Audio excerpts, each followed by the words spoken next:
When giving any sales presentation, your opinion will rarely, if ever, be as persuasive as solid, provable facts. However, even if you have the facts on your side, it's easy to fall into the trap of believing that you've got a leg up in any sales situation. But let me tell you something about facts. If someone you know has a headache, you're going to give them aspirin, but you're not going to give it to them like this. Rather, in addition to the aspirin, you're going to offer them hopefully some water to help them swallow that aspirin, right? Well, it's the same in any sales presentation. You start out with your client having a problem that you're ready to solve.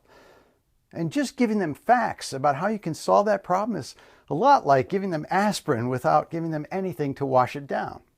And that's where storytelling comes in.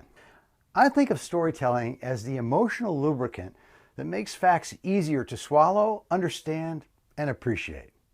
Let's just pose a hypothetical.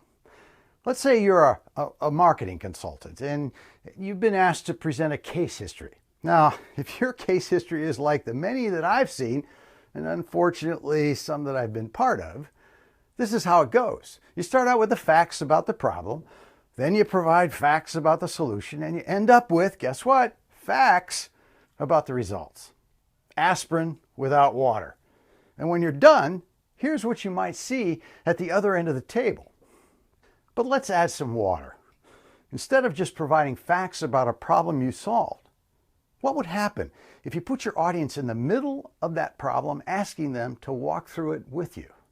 You might say something like, okay, so imagine being faced with the challenge of decreasing market share for a product that has 2 years of negative growth, shrinking margins, and is competing in a mature category where it's perceived as not having any real or meaningful differentiation.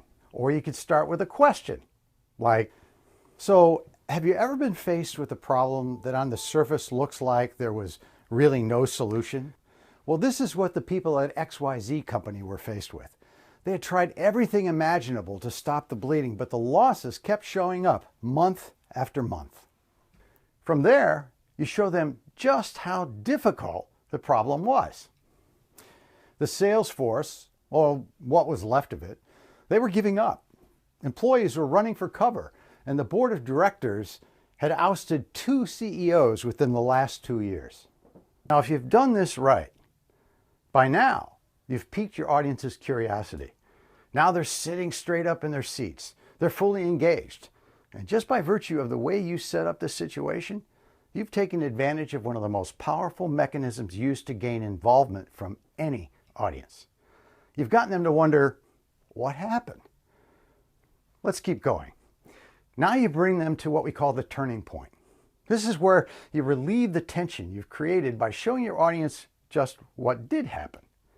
Notice I said showing them, which is very different than just telling them. But then we discovered the source of the problem, something that had really gone unnoticed. We went on and conducted surveys with consumers, and then we talked to employees using basically the same survey. And what we found is that there were 2 very different perceptions of the company. What we had to do was align those perceptions as we did.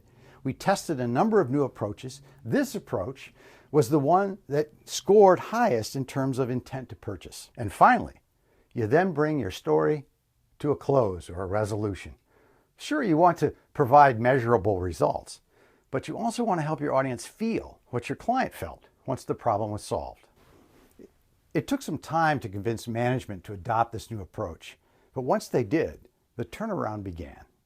A turnaround that was not just apparent in terms of their increased market share, which was good news, but it was also apparent in the way employees were starting to interact with each other. And as I'm going to show you in this video of employee interviews, you're going to see that pride really did take hold within this organization. This is just one of many, many ways to turn a case history into a story. And one of the many methods we teach sales professionals on how to capitalize on the power of story in a sales situation. If you want to stop doing this, I suggest you enroll your sales team in one of our workshops. And call me in the morning.